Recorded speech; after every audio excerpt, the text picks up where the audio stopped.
नमस्कार दोस्तों, स्वागत है आपका अपने अपने YouTube चैनल यूपीपीसीएल क्रैकर्स के अंदर। तो दोस्तों, जो मैंने आपसे वादा किया था कि electric measurements and measuring instruments का लेक्चर 1 में लेके आऊंगा, तो दोस्तों उम्मीद है सारे इस लेक्चर को देखेंगे जितने भी मेरे सब्सक्राइबर हैं, और कुछ नए सब्सक्राइबर भी, आप जो भी नया लड़का देख रहा है वो इस चैनल को सब्सक्राइब कर ले, क्योंकि इसमें डेडिकेटेडली यूपीपीसीएल जेई की जो आने वाली वैकेंसी है उसकी तैयारी हो रही है। ठीक है, तो electric measurements and measuring instruments पढ़ना क्यों जरूरी हो गया है दोस्तों? अभी जो हाल ही में एलएमआरसी का पेपर हुआ है उसमें सबसे ज्यादा क्वेश्चन जो देखने को मिले हैं वो electric measurements and measuring instrument से ही देखने को मिले हैं। तो हो सकता है जो पीजीसीआईएल का पेपर आने वाला है, यानी कि जो फरवरी मिड में होने वाला है पीजीसीआईएल का पेपर, और जो यूपीपीसीएल का पेपर है यानी कि जो मार्च और अप्रैल में होएगा, अभी जिसकी वैकेंसी आएगी, ठीक है, 2023 वाला, तो उसमें electric measurements and measuring instruments के क्वेश्चन देखने को मिल सकते हैं। और वैसे भी ये इलेक्ट्रिकल इंजीनियर को सब्जेक्ट आना चाहिए, क्योंकि ये उसके कोर सब्जेक्ट में भी आता है। ठीक है, और मेरी जो बाकी क्लासेस हैं वो मशीन और इलेक्ट्रॉनिक्स की भी चल रही हैं, उस पर भी आपको वीडियोस मिलते रहेंगे। ठीक है, तो अभी electric measurements and measuring instruments का भी उद्घाटन आज कर देते हैं। ठीक है, तो EMMI के नाम से इसको इंजीनियरिंग में पढ़ाया जाता है शॉर्ट फॉर्म में, और जिसकी फुल फॉर्म होती है वो होती है electric measurements and measuring instruments. अब सबसे पहले ये electric measurements and measuring instruments होते क्या हैं, तो जरा समझिए डेफिनेशन से। Electric measuring instruments are used to measure electrical quantities such as voltage, current, power, energy and frequency. Voltage, current, power, energy और फ्रीक्वेंसी को मेजर करने के लिए जो इंस्ट्रूमेंट यूज होते हैं उनको क्या बोलते हैं? Electric measuring instrument. ठीक है, अब हम इलेक्ट्रिकल इंजीनियर्स हैं, सबको पता है, यानी कि हम विद्युत अभियंता हैं, बिजली इंजीनियर हैं।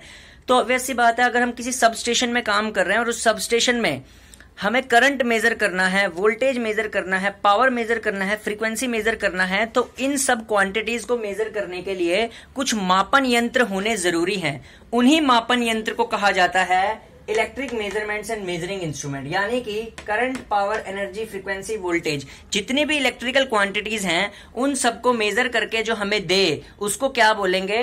Electric measurements and measuring instruments.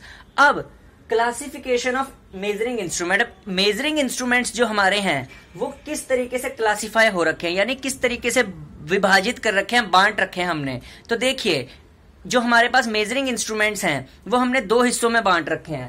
पहले होते हैं एब्सोल्यूट इंस्ट्रूमेंट, दूसरे होते हैं सेकेंडरी इंस्ट्रूमेंट। देखिए, जो सेकेंडरी इंस्ट्रूमेंट्स हैं वो ज्यादा काम में लिए जाते हैं, ठीक है, मेजरिंग इंस्ट्रूमेंट्स में। एब्सोल्यूट इंस्ट्रूमेंट्स को ज्यादा काम में नहीं लिया जाता। ठीक है, तो एब्सोल्यूट इंस्ट्रूमेंट कौन से इंस्ट्रूमेंट्स होते हैं? अब ध्यान से देखिए, these instruments give the value of the quantity to be measured in terms of constant, यानी कि वो मेजरिंग इंस्ट्रूमेंट जो अपनी क्वांटिटी को, यानी कि जो मेजर्ड क्वांटिटी है जिसको हम मापेंगे उसको एक पर्टिकुलर कांस्टेंट के टर्म में दिखाए, उसको बोलते हैं एब्सोल्यूट इंस्ट्रूमेंट्स। ठीक है, जैसे कि अगर हम इसका एग्जांपल देखें तो एग्जांपल जो इसका आएगा यहाँ पे वो आएगा टेंजेंट गैल्वेनोमीटर। क्या आएगा? Tangent galvanometer. ठीक है, तो इसको आप अपनी कॉपी में नोट कर लीजिएगा, यहाँ पे लिखा है मैंने, ध्यान से आपको दिख भी जाएगा, टेंजेंट गैल्वेनोमीटर। टेंजेंट गैल्वेनोमीटर एक एग्जांपल है एब्सोल्यूट इंस्ट्रूमेंट का। अगर यूपीपीसीएल ने पूछा कि एब्सोल्यूट इंस्ट्रूमेंट कौन सा होता है, यानी कि वह इंस्ट्रूमेंट, आपने डेफिनेशन याद रखनी है, वह इंस्ट्रूमेंट जो अपनी मेजर्ड क्वांटिटी को एक पर्टिकुलर कांस्टेंट की टर्म में दर्शाए उसे एब्सोल्यूट इंस्ट्रूमेंट बोलते हैं, जैसे कि टेंजेंट गैल्वेनोमीटर। लेकिन एब्सोल्यूट इंस्ट्रूमेंट काम में नहीं आते। काम में कौन आते हैं? Secondary instrument. सेकेंडरी इंस्ट्रूमेंट्स जो हमारे पास होते हैं ये कौन से होते हैं? अब जरा इनको ध्यान से देखिए।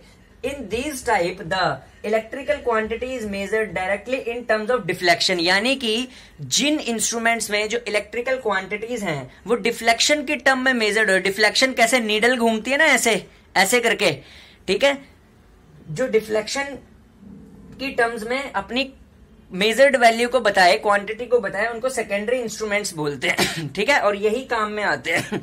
अब इन सेकेंडरी इंस्ट्रूमेंट्स के अंदर कौन कौन से इंस्ट्रूमेंट्स आते हैं? तो सेकेंडरी इंस्ट्रूमेंट फिर फर्दर क्लासिफाई होते हैं इंडिकेटिंग इंस्ट्रूमेंट्स में, इंटीग्रेटिंग इंस्ट्रूमेंट्स में और रिकॉर्डिंग इंस्ट्रूमेंट्स में। कौन कौन से में? ध्यान दीजिए, इंडिकेटिंग में, इंटीग्रेटिंग में और रिकॉर्डिंग इंस्ट्रूमेंट्स में हमारे पास जो इंस्ट्रूमेंट्स आते हैं, ये इंस्ट्रूमेंट्स हमारे पास जो होते हैं इनको बोला जाता है सेकेंडरी इंस्ट्रूमेंट्स। अब हम इंडिकेटिंग, इंटीग्रेटिंग और रिकॉर्डिंग इंस्ट्रूमेंट्स को पढ़ेंगे। नेक्स्ट है हमारे पास, हमने सेकेंडरी इंस्ट्रूमेंट्स हैं, सेकेंडरी इंस्ट्रूमेंट्स की जो टाइप्स हैं फर्दर उनको स्टडी करने जा रहे हैं। जैसे सेकेंडरी इंस्ट्रूमेंट्स में सबसे पहले इंस्ट्रूमेंट्स आते हैं इंडिकेटिंग इंस्ट्रूमेंट्स। अब ये इंडिकेटिंग इंस्ट्रूमेंट्स कौन से हैं? These instruments indicate the value of the electrical quantity being measured instantaneously। यानी कि इंडिकेटिंग इंस्ट्रूमेंट्स उन इंस्ट्रूमेंट्स को बोलते हैं जो कि इलेक्ट्रिकल क्वांटिटी को इंस्टेंटेनियसली मेजर करके दिखाते हैं। ठीक है, कैसे? जैसे एग्जांपल से समझो, एमीटर, वोल्टमीटर एंड वाटमीटर। जैसे ही क्या होता है, मान लो मैंने किसी सर्किट का करंट मेजर करना है, अगर मैं उस सर्किट में एमीटर लगा दूं, ठीक है ना, और उस सर्किट का स्विच क्लोज कर दूं, तो एमीटर की जो सुई होती है, जितना उस सर्किट में करंट बह रहा होता है, सीधा मतलब कि सीधी चलकर उसी क्वांटिटी पे चली जाती है। यानी कि वो इंस्टेंटेनियसली मेजर करके दिखा देती है उस क्वांटिटी को। समझ आई बात? यानी कि इंडिकेटिंग इंस्ट्रूमेंट्स कौन से वे? These instruments indicate the value of the electrical quantity being measured instantaneously. यानी कि जो इंस्टेंटेनियसली मेजर करके दिखाए क्वांटिटी को, उसको बोलते हैं इंडिकेटिंग इंस्ट्रूमेंट्स। और इसके अंदर आते हैं एमीटर, वोल्टमीटर और वाटमीटर। ठीक है, ठीक है, एमीटर, वोल्टमीटर, वाटमीटर। एग्जाम्पल भी लिखवा रहा हूं, एग्जाम्पल याद रखना। उसके बाद नेक्स्ट हमारे पास जो इंस्ट्रूमेंट्स आते हैं वो होते हैं इंटीग्रेटिंग इंस्ट्रूमेंट्स। अब ये इंटीग्रेटिंग इंस्ट्रूमेंट्स कौन से होते हैं? ध्यान से देखिए।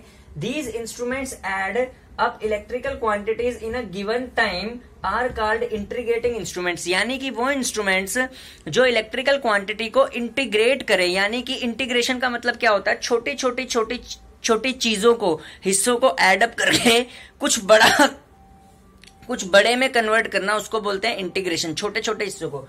तो integrating instrument as a name suggest कर रहा है कि ये इंटीग्रेट करते हैं, यानी कि क्वांटिटीज को एडअप करते हैं। जैसे these instruments add up electrical quantities in a given time called integrating instruments.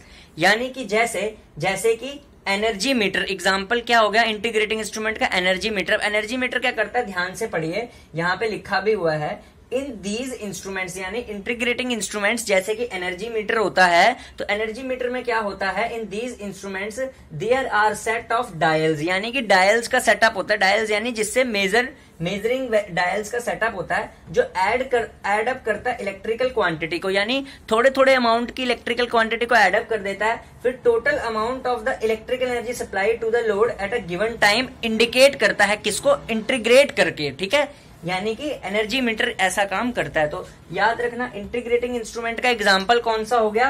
Energy meter हो गया। और इंडिकेटिंग यानी कि जो इंडिकेट करते हो इंस्टेंटेनियसली, उसमें एमीटर, वोल्टमीटर और वाटमीटर एग्जांपल हो गए हैं। ठीक है, क्या हो गए हैं?